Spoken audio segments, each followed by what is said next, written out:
Hello friends, take CNC ज्ञान में आपका स्वागत है। हमारी आज की वीडियो सरफेस मॉडलिंग की इंट्रोडक्शनरी वीडियो है। इसमें हम देखेंगे हम सरफेस मॉडलिंग में कैसे काम कर सकते हैं। सॉलिड मॉडलिंग में हम जब एक रेक्टेंगल बनाते हैं और उसको एक्सट्रूड करते हैं तो एक फिल्ड सॉलिड बॉडी बन जाती है। लेकिन जब हम सरफेस मॉडलिंग में एक्सट्रूड करते हैं तो बिना थिकनेस, नो थिकनेस पे एक हॉलो मॉडल बनता है। हम ओपन स्केच के साथ भी एक्सट्रूड कर सकते हैं जो सॉलिड मॉडलिंग में पॉसिबल नहीं है। वहाँ कुछ ना कुछ थिकनेस हमें ज़रूर चाहिए। तो हमने एक ओपन प्रोफाइल को सरफेस एक्सट्रूड किया। एक्सट्रूड करने के बाद अब अगर हमें सरफेस पैच लगाना हो तो हमारे पास कमांड रहती है प्लेनर, लेकिन ये सिर्फ फ्लैट फेसिस के लिए है। तो प्लेनर एक ऐसी कमांड है जिसमें हम कुछ भी ड्रॉ नहीं करते हैं, दो एजेस को सिलेक्ट करते हैं, फ्लैट एजेस को, और वहाँ पर एक सरफेस बना देते हैं इस तरह। और इस तरह हम पैचेस लगाते हैं। सरफेस मॉडलिंग बहुत इम्पॉर्टेंट कमांड रहती है। जैसे डेलकैम का सॉफ्टवेयर है पावर शेप, उसमें भी सरफेस में काम करते हैं, लेकिन उसमें एडिटिंग बहुत कमज़ोर है।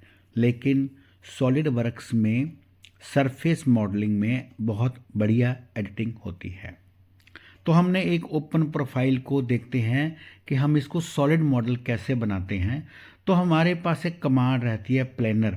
उसमें अगर हमारे पास 4 सरफेसेस हैं तो चारों को सिलेक्ट करके उसको फिल कर सकते हैं। अब देखिए ये जॉब जो है ये सब तरफ से भर गया है, लेकिन ये खाली है। सरफेस है, इसकी कोई थिकनेस नहीं है। और सरफेसेस में कट एक्सट्रूड की कमांड ही नहीं होती है, ना कट एक्सट्रूड ना कट रिवॉल्व, कट की कमांड नहीं होती। तो हम किस तरह कटिंग करते हैं? तो यहाँ मैं बॉक्स के ऊपर एक और रेक्टेंगल बना लेता हूँ। उसको हम एक और मॉडल बनाते हैं, एक्सट्रूड करते हैं थोड़ी सी हाइट के साथ। अब हमारे पास एक कमांड है सरफेसेस में, उसको कहते हैं ट्रिम।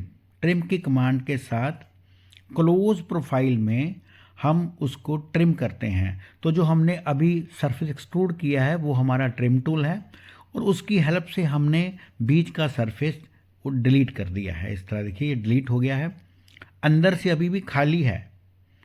और अब इसको फिल करने के लिए हम दोबारा प्लेनर की कमांड लगाते हैं। तो सारे फेसेस को सिलेक्ट करते हैं, ऑल दी 4 एजेस को हम सिलेक्ट करते हैं। कुछ ड्रॉ करने की ज़रूरत नहीं है, 4 एजेस को हम सिलेक्ट करेंगे और वहाँ पर एक सरफेस पैच हो जाएगा इस तरह देखिए। अब ये इस तरह कट एक्सट्रूड की कमांड लगाते हैं। पावर शेप में बिल्कुल ऐसे ही काम होता है। तो अब अलग अलग हमने सरफेस लगा के एक जॉब बना ली है। अगर इसको सॉलिड बनाना हो तो हमारे पास एक निट की कमांड है। निट की कमांड से अब हम सभी सरफेसेस को सिलेक्ट कर लेंगे और हमारे पास एक try to make it solid ये कमांड आ जाती है, और इसको जब हम ऑन कर देंगे तो हमारी जॉब सॉलिड बन जाएगी। सभी सरफेसेस को हमने सिलेक्ट करना है और ओके करना है, try to form it solid, तो सॉलिड हो जाएगी। लेकिन इसमें एक बात है, अगर सॉलिड बनाने के टाइम कोई फेस ओपन रह जाएगा, सिलेक्ट नहीं होगा या किसी वजह से वो ओपन होगा, तो वो सॉलिड की कमांड नहीं आएगी। दोबारा देखते हैं, अभी मैंने इसको रोल बैक कर दिया है। दोबारा अगर हमने एक फेस को सिलेक्ट नहीं करना है, सिलेक्ट ही नहीं करना है, दोबारा निट करते हैं। तो मैंने सभी फेसेस को सिलेक्ट किया, एक को छोड़ देते हैं। तो देखिए मैंने सभी को सिलेक्ट कर लिया है।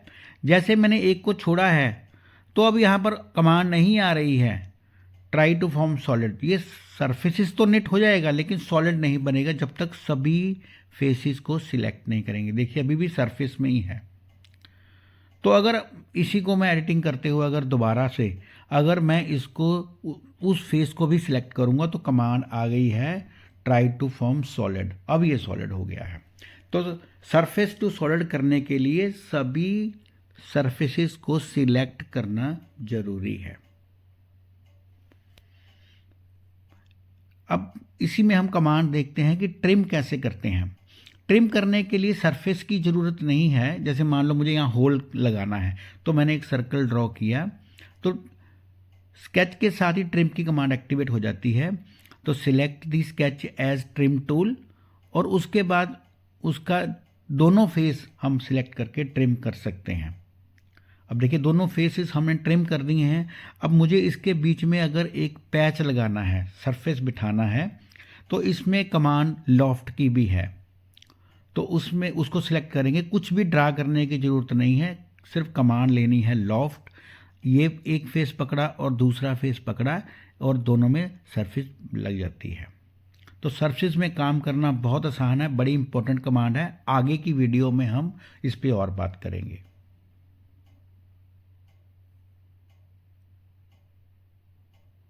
मैं आशा करता हूँ आपको ये कमांड समझ आई होंगी। आगे इस पे एक विस्तार से वीडियो बनाएंगे। वीडियो देखने के लिए आपका बहुत बहुत धन्यवाद। जुड़े रहिए टेक CNC ज्ञान के साथ। धन्यवाद।